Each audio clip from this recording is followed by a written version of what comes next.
Sama ballar, oturыңыздар. Ballar, бүгінгі сабағымызға қош келдіңіздер. Енді бүгінгі сабағымызды бастамас бұрын бір әдемі тілектерімізді айтып жіберсек. Ол үшін бірінші сіздер ақ қағаз дайындап алдыңыздар ғой, күнделікте. Жарайды. Енді осы ақ қағазға өздеріңіздің әдемі бір тілектеріңізді жазып жіберсеңіздер. Алдыға ортаға шығып, шаттық шеңбер қалеп құрып жіберейік. Келіңіздер. Сен шығарыңызшы.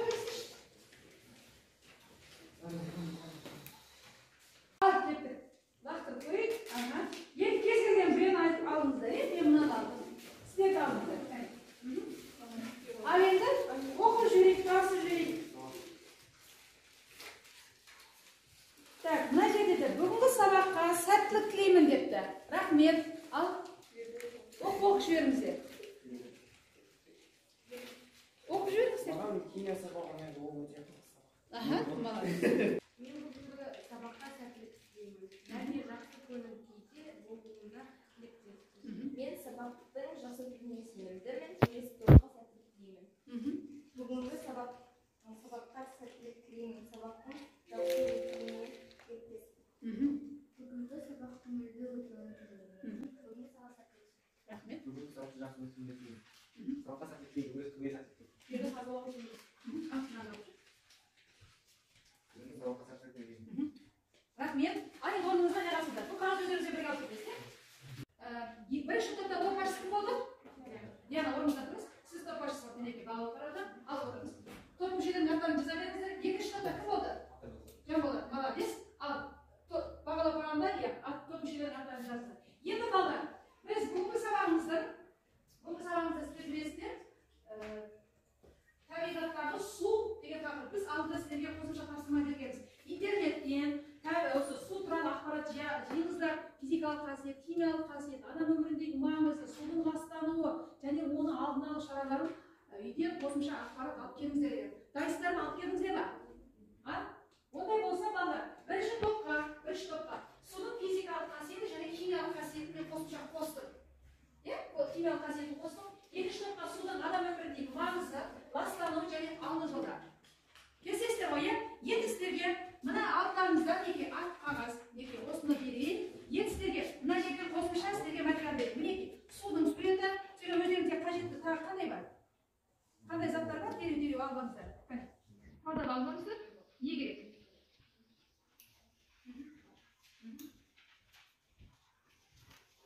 Қандай не керек? Соны алғаныз, картинкалар.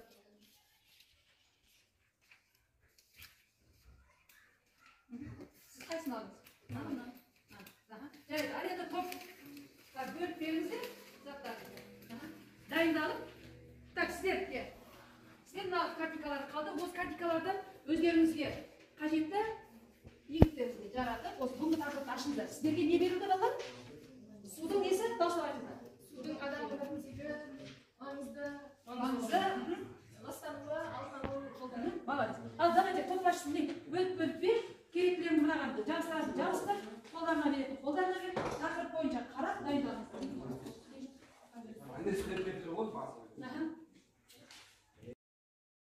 Уақыт аяқталды. Ондай болса дайынсыздар ма? Бірінші группа дайынсыздар ма? Екінші группа дайынсыздар ма? Су жерде ең көп таралған зат. Судың 71% құрғақ, ал 29-ы сұйық болып табылады. Су молекуласы коваленттік полюсті байланыспен байланысқан құрылысы бұрышты молекула. Сосын қанша? Сүтек 2, оттек 1 атомнан құрамдақтар. Енді келесі көмайды. Судың физикалық қасиеттері. Су түссіз, сұйық, дәмсіз, иіссіз болады. Су 100 градуста қайнап, 0 градусқа қатады. Су нашатты өткізеді, бір мезгілде 3 агрегаттық күй таба алады. 3 агрегаттық күйде кездеседі. Жер су буларымен қоршалған. Жер тегіс болмаса да, біркелкі болмаса да, ол суға қаныққан шар тәрізді дене. Күн күн энергиясының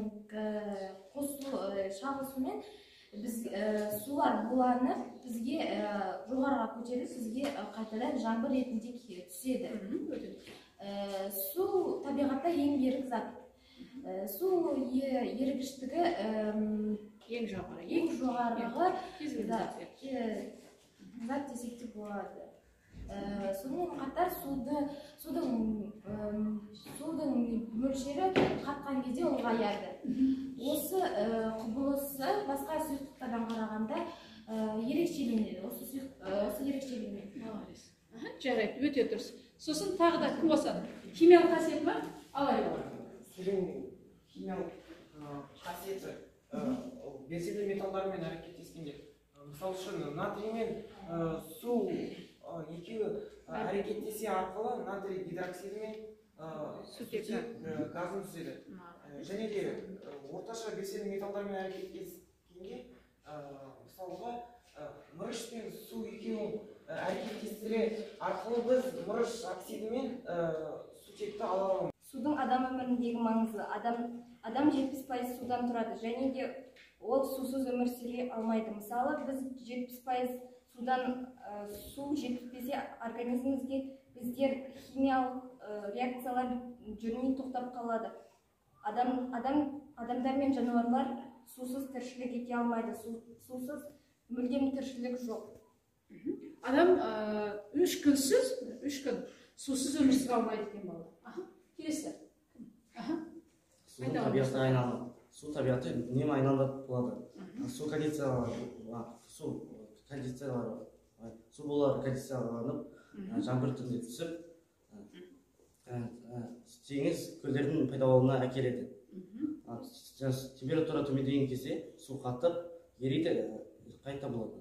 Жарайды, дұрыс еді. Судың айналымы, сұйық, газ, қатты. Осы үштедегі айналымды айтып жатыр. Табиғатта келесі кім айтады? Айтады. Қазіргі кезде су нысандары тау, кен өндірісі, металлургия және химиялық өнеркәсібі мекемелерінің, қалалардың коммуникациялық қызметтерінің қарқынды ластауы нақты экологиялық қатер тудырып отыр. Дұрыс айтасыздар. Өндірістің дамуы судың ластануына қатер төндіріп отыр. Енді келесі. Судың негізгі ластаушыларынан үш көз бар. Физикалық, химиялық, биологиялық. Химиялық ластаушыларына қышқылдар, сіңтілер, тұздар жатады, мұнай және мұнай өнімдері. Ал биологиялық ластаушыларға вирустар, бактериялар, басқа да. Қазіргі таңда мінекей өте жақсы айттыңыздар. Суды ластану тоқтату туралы 2003 жылы уже суды қорғау кодексі экологиялық проблемаларды осы кодекс бойынша реттейтін болады. Көп рахмет, өте орынды, бәрі толық анық айттыңыздар. Рахмет. Отырыңыздар. Топ басшысы, маған бағаларыңыз қойып, бір ғана тапсырма берілді, тақырыпты ашу. Соған ерікті түрде өз ойларын айтып, түсіндіріп берді. Әр топтар, топ мүшелері өте белсенді қатысты деп ойлаймын. Ахметбек 9 балл, Рауанға 4, Ерасылға 4, Ернұрға 9, Ақботаға 9, Гүлшатқа 10, өзіне 10. Кімге төмен баға қойдың? Рауан мен Ерауанға. Сіздер айтпадыңыздар ғой, Және келесі сабаққа жақсы дайындалып келіңіздер осы тақырып бойынша. Болады ма? Тағы да негіз дайындалдыңыздар ма? Дайындалмады. Өзге сабақта болмады, жарайды. Келесі сабақта осы тақырыпты дайындалып келесіздер, Так, сіздерде толық қатысты ғой, Нұрсұлтанға 9, Тоғжанға 9, Жазираға 10, Эльнариға 10, Елжанға 9, Қазбекке 10. Отырамын. Бағаларын өте асыра қойып жіберген жоқсыз ба? Жарайды. Келісесіздер ме? Молодец, жарайсыздар. Енді балдар, бүгінгі сабақта сіздер не білгім келеді, және қандай сіздерде осы сабақта дұрыс ат жөнінде жаза ғой. Сабақ қандай өтті?